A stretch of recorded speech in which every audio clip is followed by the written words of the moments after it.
Hi friends, welcome to my channel. So friends, we will be discuss today how hard is it to rank for keywords. यानी आप जो difficult keywords होते हैं या another keywords जो होते हैं उस पर आप कैसे रैंक करोगे, ओके और वो भी फर्स्ट पेज पे। बिकॉज इन द टेक्नोलॉजी जो आज की डेट में चेंज हो गई है वो है एआई टेक्नोलॉजीज। सब कुछ आपके पास आज की डेट में ऑटोमेटेड सिस्टम है और फिर भी हम रैंक नहीं कर पाते हैं। वाई? इसके पीछे क्या रीज़न है? रीज़न सिंपल है, क्योंकि हम लोग क्या करते हैं कि चैट जीपीटी जैसे टूल्स को यूज़ करते हुए अपने साइट की प्रमोशन करते हैं और ये बिल्कुल ही गलत है। इस तरह के वर्क हमें करने से डेफिनेटली हार्मफुल होते हैं हमारे रैंकिंग के लिए, हमारी वेबसाइट के लिए, हमारे सेल्स और लीड्स के लिए। सो सबसे इम्पॉर्टेंट क्या है? सबसे इम्पॉर्टेंट ये है कि जो मैंने अपने वीडियो में हमेशा बताता हूँ, ह्यूमन नेचर कंटेंट आप क्रिएट करोगे तो रैंक आपको अच्छे मिलेंगे। उसके साथ आपके on page end of page और टेक्निकल इश्यू को कॉन्सेंट्रेट करना है, जिससे कि आपको बेटर रिजल्ट्स मिल सकते हैं। So when I am doing the analysis the things of the websites कि मैं क्या इश्यूज होते हैं, कैसे उसको दूर करते हैं, ये आप मेरे पहले वाली वीडियो भी देख चुके हैं। सो जैसे मैंने अभी एक वेबसाइट पे अभी वर्क कर रहा हूँ, medharvard.com। अब क्या तरीके हैं रैंक लाने के, आप बताओ। क्या मैं जाऊँ इस पर्टिकुलर, इतने सारे सर्विसेज है, spine, knee and hip, foot and ankle, kidney stone surgery, plastic surgery. So इस पे हमें रैंक करना था। टारगेट मार्केट आपको पता है गुरुग्राम यानी गुड़गांव है। सो मैंने अभी कुछ कीवर्ड्स को ब्रेक किया है, जो आप देख सकते हो यहाँ पे, multi speciality hospital in Gurugram. So you can see here the first page the ranking around the 5th position और the 6th position, 6, 7, 8, 9, 10। सो यहाँ पे 6th पोजीशंस पे है। अब मैं इस कीवर्ड को थोड़ी सी चेंजेस करता हूँ, स्पेस रिमूव कर देता हूँ, multi speciality hospital in Gurugram. So आप देखो यहाँ पे भी ये रैंक कर रही है। And lots of the keywords I got a rank.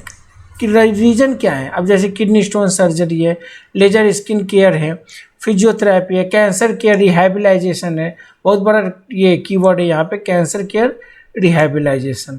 अब अगर मैं यहाँ पे लिखता हूँ कैंसर केयर रिहैबिलाइजेशन और यहाँ से इसे रिमूव कर देता हूँ, सो आप देख सकते हो ये कहाँ पे रैंक करती है। सो आप देखो ये this one is the first page पे।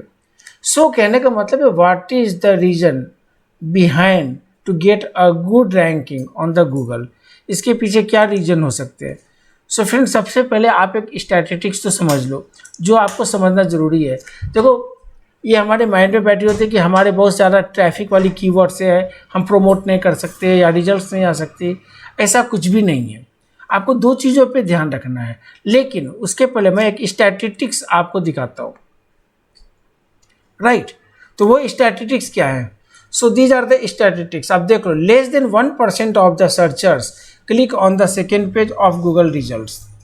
यानी 1% से भी कम लोग सेकेंड पेज पे जाते हैं। यानी जो ज़्यादा रिजल्ट्स है वो सारे फर्स्ट पेज पे ही कॉन्सेंट्रेट है। और टॉप 10 की रैंकिंग आपको भी पता है कितना डिफ़िकल्ट है करना। और ये बैकलिंकों ने खुद कहा है कि ये 1% से भी कम लोग आज की डेट में सेकेंड पेज पर जाते हैं। The top traffic sources for all website is organic. Organic ही एक ऐसा मीडियम है जहाँ से आपको एक क्वालिफाइड ट्रैफिक आती है। ये हब स्पॉट की स्टेटमेंट है।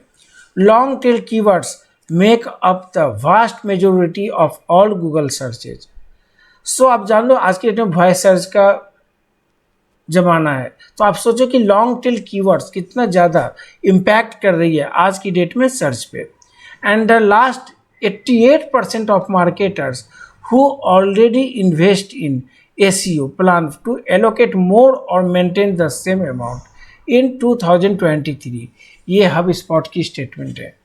यानी 88% जो मार्केटर ऑलरेडी इस पे काम करते हैं।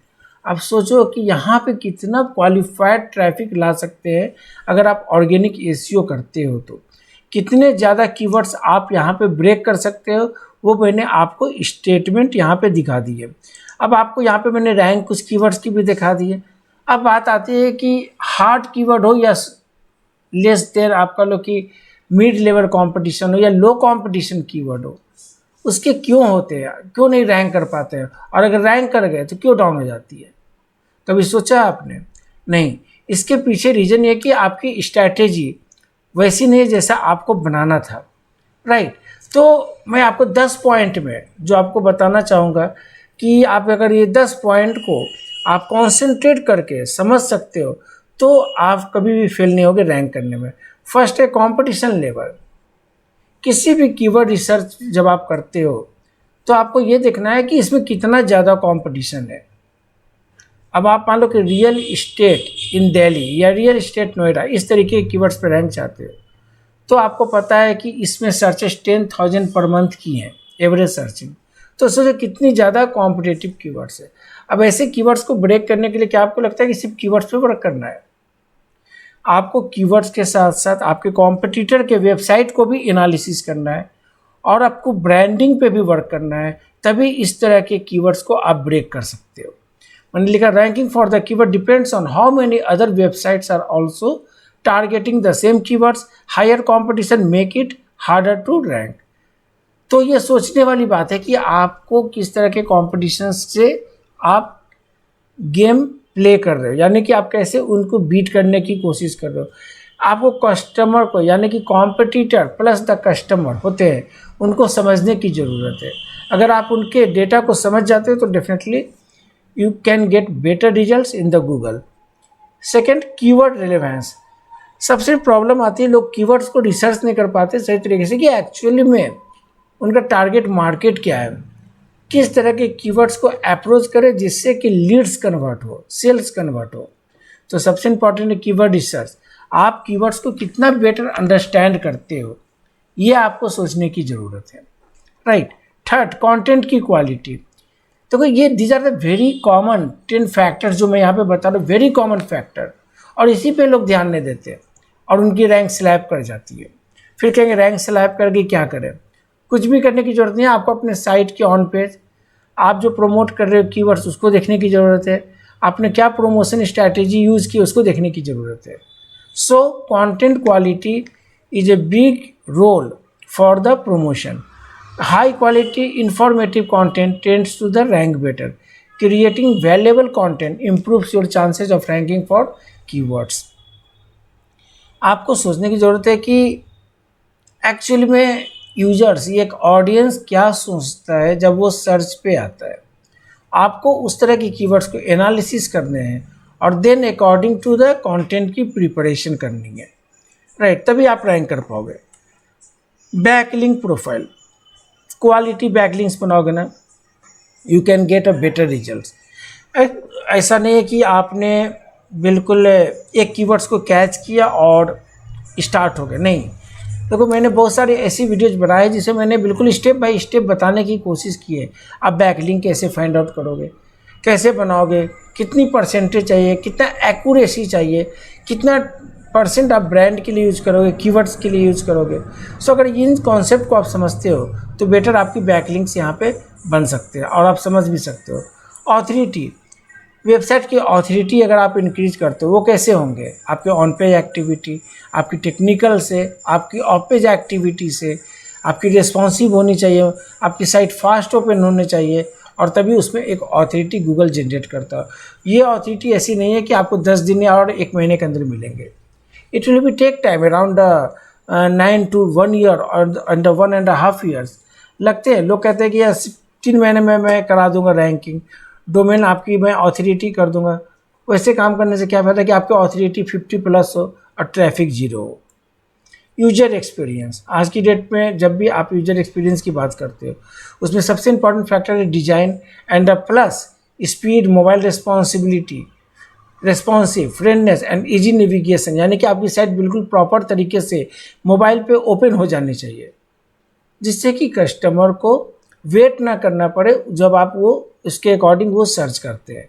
तो आपको इन 3-4 पॉइंट्स को ध्यान पे रख के आपको यूजर एक्सपीरियंस आपको अपने साइट पे इम्प्लीमेंट करनी चाहिए। कीवर्ड की डिफ़िकल्टी की बात करते हो, डेफिनेटली कुछ कीवर्ड ऐसे आपको मिलेंगे जहाँ पे बहुत ही ज़्यादा कंपटीशन होगा, लेकिन कब तक, कितना? अगर आप कहोगे यार ये कीवर्ड में कंपटीशन तो यहाँ पे 1 लाख की आ रही है, तो क्या आप उसको प्रमोट नहीं करोगे? नहीं करेंगे। It will be take time, कितना टाइम लगेगा? अब मैं यहाँ से ये हटा देता हूँ, राइट। तो ये क्या करेगा, उसके अकॉर्डिंग यहाँ पे वो अपनी साइट को दिखाना स्टार्ट कर देते हैं। अब ये कह रहा है मेरे को यूज प्रिसाइज लोकेशन, यानी कि आप अपने लोकेशंस को जस्टिफाई करो कि whether you are available, on the which cities you are available, then accordingly वो उसको सर्च करके वो डेटा को दिखाएगा। सो कीवर्ड्स की कंपटीशन कैसे बढ़ती है? कीवर्ड की कंपटीशन तब बढ़ जाती है जब उस केस में हम बहुत ही शॉर्ट कीवर्ड्स पे वर्क करते हैं। It will be take time. कितना टाइम लगेगा? एक साल लगेंगे आपको वैसे कीवर्ड्स को प्रमोट करने में। तो आपको सोचने की ज़रूरत है कि कैसे कीवर्ड से कितना टाइम लेगा। ऐसा नहीं कि आपने जल्दबाजी में कस्टमर को बोल दिया कि नहीं ये 3 महीने के अंदर हो जाएंगे, वो होती नहीं है। अगर वैसे किसी ने कर दिया तो वो कुछ ना कुछ black hat grey hat strategy है जिसे यूज नहीं करना, अदरवाइज वो रैंक बाद में स्लैप कर जाएंगे। सर्च इंजन एल्गोरिदम को समझना बहुत ज़रूरी है। आज की डेट में आप देखो हर मंथ कुछ ना कुछ एल्गोरिदम में चेंजेज हो जाते हैं। हर टाइम लोग ये कहते हैं रैंक डाउन हो गई, कभी कंटेंट इशू हो गई, कभी ऑन पेज में ये प्रॉब्लम आ गई, कभी टेक्निकल में ये नया इशू आ गया। इसको every time you need to be check through the tools, through the organic हैं चीज़ें, फ्री हैं तो फ्री में बहुत सारे टूल्स अवेलेबल है जो आप चेक कर सकते हो। सो एवरी टाइम्स आपको यहाँ पे आई ओपन करके बिल्कुल सोचना है, देखना है कि किस तरीके के एल्गोरिदम को आपको फॉलो करना है जिससे कि आपकी रैंक में कोई भी इशू ना आए। इम्पॉर्टेंट क्या है, मैं यहाँ नीच की बात कर रहा हूँ, इंडस्ट्रीज़ की। ये बहुत बड़ी फैक्टर है कि अगर मैं कहूँ कि टॉप क्लास की जो इंडस्ट्री है, travel insurance, travel, real estate, mortgage company, तो इस तरह के कीवर्ड्स में यहाँ पे डेफिनेटली कंपटीशन है। लेकिन आप कहोगे एक स्मॉल इंडस्ट्रीज, वहाँ पे कंपटीशन कम है। तो डिपेंड्स ऑन योर नीचे की किस नीच पे आप काम कर रहे हो, कितना टाइम लगता है, ये आपके सारे एक्सपीरियंस पे डिपेंड करता है।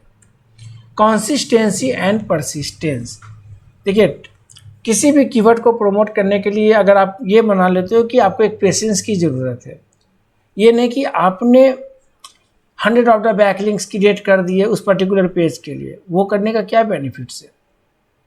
आप उसी को अपने कंटेंट के अंदर लाओ कि एक्चुअल में यूजर्स क्या सर्च करते हैं, राइट। Every times you need to be monitor. अब जैसे मैं कहूँ कि एक लोकेशन मैंने यहाँ गुरुग्राम लिखा, राइट, तो अभी आप देखो यहाँ पे हमारा टारगेट मार्केट गुरुग्राम की है, मेरे को तो रिजल्ट्स लेने से मतलब है, ओके। तो क्या है यहाँ पे और भी सर्चेज हो रहे, पीपल आल्सो आस्क आ रहे हैं। उसके बाद आपके पास सब टॉप कॉम्पिटिटर आ रहे हैं यहाँ पे, जहाँ से आप देख सकते हो कि which type of the keywords they are optimise on the websites. तो आपको आइडियाज़ लेने के लिए मैं कह रहा हूँ कि आप यहाँ से आइडिया जनरेट करके उससे ही अपने कंटेंट के अंदर इम्प्लीमेंट करेंगे तो डेफिनेटली आपके रिजल्ट्स परफेक्ट होंगे, राइट। और यहाँ पे मैंने लिखा भी है, ranking for the keyword takes time and consistent effort, regularly creating valuable content, optimizing for the SEO and monitoring your the keyword performance are essential for improving your rankings over time. So आपको क्या करना है, अपने strategy को बिल्कुल clear रखना है, अपने टारगेट को सोचना है कि कैसे हमें यहाँ पे टारगेट को अचीव कर सकते हैं, और आपको एक यहाँ पे आपको कंसिस्टेंसी और आपको यहाँ पे एक पेशेंस रखना ज़रूरी है जिससे कि आपको रिजल्ट्स मिलेंगे। और जब ये रिजल्ट्स मिलते हैं तो आप इमेजिन नहीं करोगे कि आपके लिए तब उस कंडीशन में पीपीसी आप कह लो, सोशल मीडिया में कैंपेनिंग करना, वो सब आप भूल जाओगे जब आपके ऑर्गेनिक एसईओ से रैंक आएंगे। सो मैंने आपको लाइव इम्प्लीमेंट, आपको 10 टॉप स्पीड टिप्स बता दिए। और डेफिनेटली अगर आप कहीं पे भी आपको प्रॉब्लम आती है इस तरीके की, ओके, तो मैं ये कहूँगा कि आप थोड़ा सा वीडियो को कॉन्सेंट्रेट करो। मैं ये नहीं कहता कि आप मेरे चैनल्स की विजिट करो और आपको बेटर रिजल्ट्स आएंगे, ओके। मैं ये कहता हूँ कि आप डेफिनेटली आप किसी भी वीडियो देखो, किसी के भी, but you need to be better understand कि एक्चुअल में ये सिस्टम वर्क कैसे करता है। यहाँ पे मैंने अपने कोर्स भी हैं जो प्लेलिस्ट बनाई है, so you can see and watch where you are facing the problem, algorithm, backlinking, on page, off page, technical, any kind of the issues आप यहाँ से देख सकते हो। Definitely it will be very helpful to promote your the business, to promote your the results, right? So friends, अगर आपको ये video पसंद आती है तो आप मेरे वीडियोस को लाइक करें, मेरे चैनल को सब्सक्राइब करें, और तब तक के लिए good day for all of.